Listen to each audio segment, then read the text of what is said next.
30 जनवरी की सुबह झाड़ियों के बीच निर्वस्त्र हालत में एक महिला की लाश मिलती है। पुलिस को लाश की सूचना दी जाती है। पुलिस घटनास्थल पर पहुंचकर शव का मुआयना करती है तो वहां खड़े हर व्यक्ति के हाथ पैर फूल जाते हैं। महिला का चेहरा किसी भारी चीज से कुचला गया था। वार इतनी बुरी तरह से किया गया कि चेहरा पहचान पाना बहुत मुश्किल था। बदन के सारे कपड़े भी गायब थे। सवाल कि जंगल जैसे दिखने वाले इस घने इलाके में महिला का शव कैसे और कहां से आया और इतनी बुरी तरह से हत्या क्यों की गई होगी। जांच आगे बढ़ी तो पता चला कि हत्या के पीछे 3 लोग शामिल थे। पत्थर से मुंह कुचलने वाला व्यक्ति उस महिला का लिव इन पार्टनर था, जिससे महिला का एक बेटा भी है। हत्या का कारण क्या है और बाकी 2 आरोपी कौन हैं, ये आगे वीडियो में जानेंगे। हत्या में शामिल तीनों आरोपी उत्तर प्रदेश के गोरखपुर के हैं और हत्या भी गोरखपुर में ही हुई है। वो महिला जिसे मार दिया गया मुंबई की थी। नाम प्रिया शेट्टी, उम्र 30 से 35 साल के बीच। तीनों आरोपियों के नाम हैं विजय साहनी, संध्या साहनी और रामविलास साहनी। विजय और संध्या पति पत्नी हैं। दोनों के 3 बच्चे भी हैं। रामविलास संध्या के पिता हैं, यानी कि मुख्य आरोपी विजय के ससुर। यहाँ थोड़ा लव ट्रायंगल टाइप का मामला है। विजय पिछले 14 सालों से मृतका प्रिया को जानता था। दोनों लिव इन में भी रहते थे। दूसरी तरफ विजय संध्या का पति भी था। कहानी शुरू होती है साल 2012 से।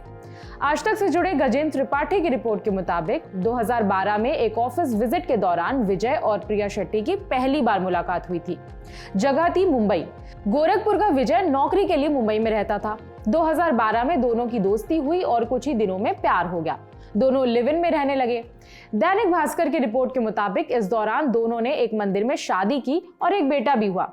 प्रिया से शादी वाली बात कुछ मीडिया रिपोर्ट्स में कही जा रही है, इस बात की पुष्टि नहीं हुई है। बहरहाल जैसे जैसे दिन आगे बढ़े, प्रिया और विजय में झगड़े शुरू हो गए। दूसरी तरफ विजय के घर वाले उस पर शादी का दबाव बना रहे थे। परिवार के मानते हुए विजय गोरखपुर आया और साल 2014 में उसने संध्या से शादी कर ली। 3 बच्चे भी हुए। कुछ समय बाद विजय वापस मुंबई आ गया, जबकि संध्या और बच्चे गोरखपुर में ही थे। मीडिया रिपोर्ट्स के मुताबिक प्रिया और विजय का फिर से संपर्क हुआ और दोनों साथ में रहने लगे। अच्छा, ध्यान देने वाली बात एक ये भी है कि शादी के कई सालों तक संध्या को प्रिया के बारे में नहीं पता चला था, लेकिन बाद में जैसे ही पता चला, संध्या और विजय के बीच में भी झगड़े शुरू हो गए। संध्या मुंबई आई और विवाद बढ़ता चला गया। एक तरफ प्रिया और दूसरी तरफ संध्या, विजय दोनों झगड़ों का केंद्र था। इतने में परिवार वालों ने सलाह दी कि संध्या को लेकर वापस गोरखपुर आ जाओ और यहीं रहो। मीडिया रिपोर्ट के मुताबिक 26 जनवरी को संध्या और विजय घर वालों की बात मानकर गोरखपुर वापस आ गए। साथ में प्रिया भी आई। तीनों एक होटल में रुके। रिपोर्ट के मुताबिक विजय ने पुलिस को बताया कि होटल स्टे के दौरान तीनों ने साथ बैठकर शराब पी। 26 जनवरी से 29 जनवरी के बीच तीनों ने साथ बैठकर कई बार शराब पी। फिर 29 जनवरी की शाम तीनों नशे की हालत में ऑटो से पीपीगंज गए। पीपीगंज संध्या का मायका है। जैसे ही तीनों संध्या के मायके पहुंचे, उन्होंने रामविलास साहनी से उनका स्कूटर लिया। तीनों स्कूटर में बैठकर फिर कहीं घूमने निकल गए। मीडिया रिपोर्ट के मुताबिक इसी दौरान प्रिया का संध्या और विजय से झगड़ा हो गया। नशे की हालत का फायदा उठाया और सन्नाटे वाली जगह जाकर विजय ने प्रिया का गला घोंट दिया। उसकी पहचान ना हो पाए, इस वजह से पत्थर से उनका मुंह तक कुचल दिया। संध्या ने भी विजय का साथ दिया और प्रिया के कपड़े उतार लिए, आगे जाकर नदी में फेंक दिए।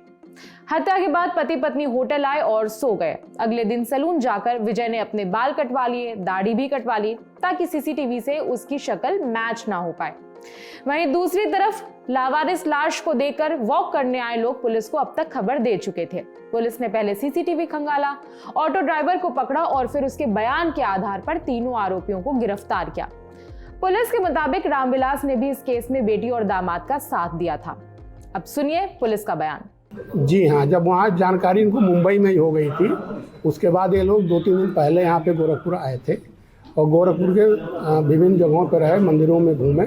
उसके बाद घटना के एक दिन पहले ये लोग पीपीगंज में रात में उतरे हैं, जहाँ इनके ससुर द्वारा स्कूटी उपलब्ध कराई गई है और उसी स्कूटी से तीनों लोग, पति पत्नी जो अभियुक्त हैं और मृतका, ये तीनों लोग वहाँ से गए।